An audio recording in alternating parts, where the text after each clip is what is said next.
Hey there! Today we're tackling a common problem that Windows 10 users might face when dealing with SMB printers. Imagine you have a Windows 10 machine with several SMB printers, each identified by a resource like //some_printers name, single quote. Now, the problem arises when you want to back up or export these printers for future use. Sure, you could do it manually by copying each identifier into a text file and then adding them back one by one as printers. But wouldn't it be nice to simplify this process and automate it a bit? Let's dive into the solution. Let's talk about the solution now. One way to streamline the export of your shared printers is by using PowerShell.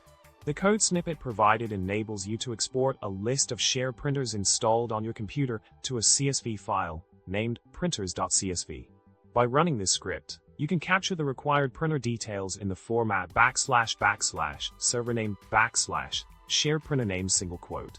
This straightforward approach makes it easier for you to manage and re-import these printers when needed. With the basics covered, let's move on to the next steps for a seamless printer backup and restoration.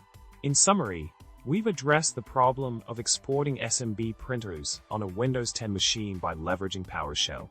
The solution involves exporting a list of shared printers to a CSV file using a simple script, facilitating the backup and reinstallation process. By following these steps, you can efficiently manage your SMB printers and ensure a smooth transition between Windows installations. And with that, we wrap up this tutorial. Don't forget to subscribe, like, and share your thoughts in the comments below. Happy printing!